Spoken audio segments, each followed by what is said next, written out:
No sé en qué momento de mi vida comprendí que había cruzado una línea invisible y una frontera que separa el mundo de los curiosos del mundo de los condenados a saber. A veces creo que fue en Egipto, otras pienso que ocurrió mucho antes, quizá en Pamplona, quizá en el primer archivo que abrí creyendo que investigaba historia, cuando en realidad estaba desenterrando memorias que siempre habían querido permanecer ocultas. Lo que voy a contarte no lo escribo por valentía, ni por vanidad, ni por el absurdo deseo de escandalizar. Lo escribo porque he aprendido a golpes que hay verdades que no se pueden cargar solo, que si uno se las guarda demasiado tiempo se pudren dentro, fermentan, queman, se convierten en un ácido que hace imposible vivir. Llevo más de 50 años persiguiendo la sombra de un niño que cambió el mundo, y sin embargo ese niño sigue siendo el mayor enigma de la historia humana. Hablo de Jesús, no del Cristo solemne de las iglesias, no del símbolo domesticado por siglos de teología, no del icono que se repite en estampitas y vitrales, sino del niño real, del niño que crecía, que respiraba, que tenía miedo, que cometía errores, del niño que, según los textos que la Iglesia prohibió, tuvo que aprender a ser Dios igual que nosotros tenemos que aprender a ser humanos. Y el precio de ese aprendizaje fue terrible. A veces cierro los ojos y veo aquel papiro egipcio extendido sobre la mesa, la luz amarillenta entrando por las cortinas rotas, el anticuario sirio respirando con dificultad mientras me decía que había hombres dispuestos a matar por ese fragmento. Yo no lo creí entonces. Era joven, arrogante, todavía creía que el mundo académico tenía las respuestas, o al menos las preguntas correctas. Pero desde el primer instante en que vi esas palabras en copto, supe que estaba ante algo que nadie debería haber visto. Jesús, niño, barro, muerte. No había metáforas, no había alegorías, no había teología, había miedo, y hubo un instante, lo confieso sin vergüenza, en que quise cerrar el cuaderno, apagar la cámara, devolver el papiro y fingir que nunca lo había leído. Pero ya era tarde. Así funciona el conocimiento prohibido: entra por una grieta y luego se instala, se vuelve huésped, se vuelve dueño. Y desde ese día he visto a Jesús de una forma que nadie me enseñó y que nadie quería que yo enseñara. Recuerdo la primera vez que leí la historia del arroyo. Jesús tiene 5 años y juega solo, apartando barro, modelando 12 gorriones. No es un juego inocente. Hay algo en esa escena que siempre me ha producido un escalofrío, como si pudiéramos asomarnos a la mente de un niño que no encaja en ningún molde humano. Un vecino se indigna porque está trabajando en sábado. José corre preocupado como cualquier padre que teme el rechazo del pueblo, pero cuando llega antes de que pueda reprenderlo, el niño aplaude y las criaturas de barro se convierten en pájaros reales que emprenden el vuelo. ¿Qué hace un padre ante eso? ¿Cómo educa uno a alguien así? ¿Cómo se mira a los ojos de un niño que puede crear vida con un gesto? La tradición dice que José era justo, pero nadie habla de su miedo. Yo sí lo vi en esos textos. Y ese miedo me enseñó más sobre la humanidad de Jesús que cualquier misa en la que he estado. Pero lo verdaderamente perturbador viene después. Otro niño destruye las pozas de agua que Jesús había hecho. Un acto infantil, sin malicia. Jesús lo mira, dice que se secará como un árbol sin fruto. Y el niño cae muerto. Sí, muerto. He repetido esa palabra miles de veces y sigo sin acostumbrarme. Jesús se enfurece, Jesús destruye, Jesús experimenta su propio poder sin comprenderlo del todo. Y cuando los padres del niño gritan que es un demonio, José lo toma de la mano y lo lleva a casa. ¿Qué conversación puede tener un padre con un hijo así? El texto dice que Jesús lo mira y responde: sé que estas palabras no son tuyas. Esa es la primera vez que vemos al niño comprender su propia diferencia. Y ese momento, ese microsegundo de consciencia, es tan grande como cualquier milagro del adulto. He recorrido decenas de monasterios buscando explicaciones: Palestina, Egipto, Siria, Armenia. y en cada uno encontré fragmentos, relatos, silencios. Los silencios dicen más que las palabras. Los monjes evitan hablar de la infancia de Jesús no porque no sepan, sino porque saben demasiado.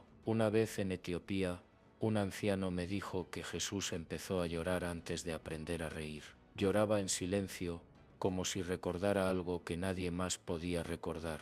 Cuando le pregunté de dónde venía esa tradición, me dijo: no viene de aquí, viene de él. Siempre he pensado que los evangelios apócrifos son el producto más honesto de las primeras comunidades cristianas. No buscaban complacer a Roma, ni a los obispos, ni a la liturgia. Buscaban entender, y por eso sus relatos están impregnados de miedo, admiración, desconcierto. Un niño que resucita muertos para corregir un malentendido. Un maestro anciano humillado por un alumno que entiende la creación mejor que él. Un grupo de ladrones que estremecen al ver sus ojos. Una madre que llora porque su hijo es demasiado poderoso para ser amado con tranquilidad. Una madre que abraza a un niño que, según algunos textos, recordaba fragmentos del futuro y los confundía con sueños. Eso no cabe en un catecismo, y sin embargo ahí está, latiendo bajo la historia oficial. Nunca olvidaré mi visita al Matenadaran en Armenia. Aquel códice del siglo XI, aquel manuscrito donde encontré la historia de Judas niño cayendo desde un tejado, resucitado, solo unos segundos para limpiar el nombre de Jesús, antes de morir otra vez. Ese relato me cambió, me hizo entender que la divinidad de Jesús no era una luz serena, sino un volcán contenido, un poder que él no había elegido, pero que estaba obligado a administrar. ¿Cómo vive un niño con eso? ¿Cómo juega? ¿Cómo ríe? ¿Cómo duerme? Algunos textos armenios dicen que tenía pesadillas, que se despertaba sudando, temblando, viendo imágenes que no sabía interpretar: oscuridad, gritos, una colina, tres cruces. María lo abrazaba, pero él miraba a un punto fijo, como si algo lo estuviera llamando desde muy lejos. Esa imagen me ha acompañado durante años. En Egipto descubrí la otra cara del relato, la del niño que no hace nada, y aún así todo se rompe, las estatuas cayendo solo por su presencia, la iconografía derrumbándose ante lo real. Y entendí algo que ningún teólogo se atreve a decir: Jesús no tuvo infancia, porque un niño no debería cargar con la responsabilidad de existir de forma insoportable. Un niño debería descubrir el mundo, no reconstruirlo desde adentro. Pero Jesús, según estos textos, reconocía el sufrimiento antes de entender el lenguaje. Sentía la muerte antes de comprender la vida. Y si eso es cierto, entonces cada uno de sus primeros pasos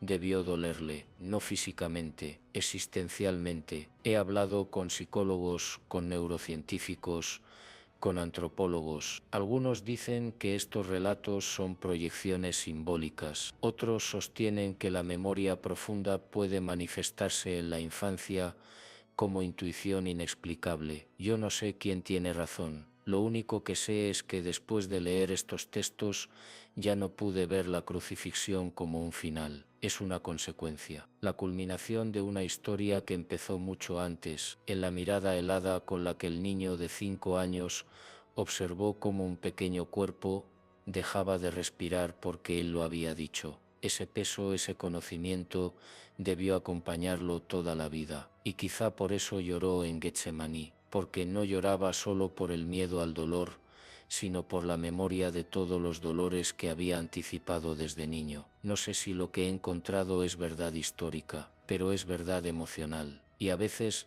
la verdad emocional tiene más poder que la verdad factual, porque nos obliga a mirar el misterio de la encarnación sin máscaras, sin adornos, sin catecismos. Un Dios que aprende, un Dios que duda, un Dios que se equivoca de niño, un Dios que necesita a su madre para no enloquecer, un Dios que observa a su Padre humano sin comprender del todo el amor de un hombre que sabe que morirá sin entender nunca a su propio Hijo, un Dios que crece en silencio, preparándose para un destino que ya conocía, pero que todavía no aceptaba. Esa es la revelación que nadie quería que leyéramos. Me he preguntado miles de veces por qué estos textos sobrevivieron. Mi conclusión es simple, porque contienen una verdad que la Iglesia no pudo domesticar, una verdad peligrosa, una verdad que nos acerca tanto al Jesús humano que da vértigo, porque si Él tuvo que aprender a controlar su poder,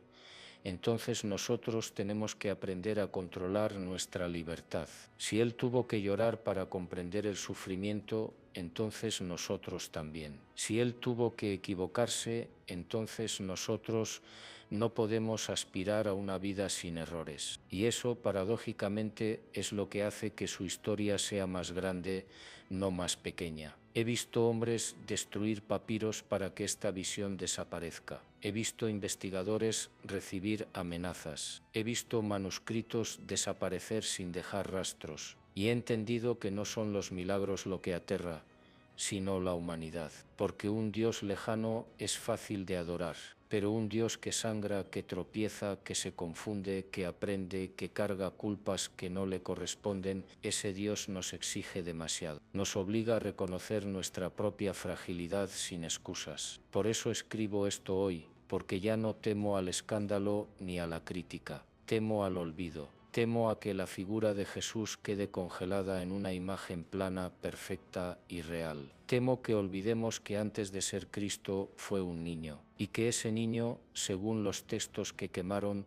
los textos que ocultaron, los textos que sobrevivieron entre ruinas y susurros, caminó sobre esta tierra con la misma incertidumbre que tú y yo, y aún así decidió seguir adelante. Ese es el mayor milagro.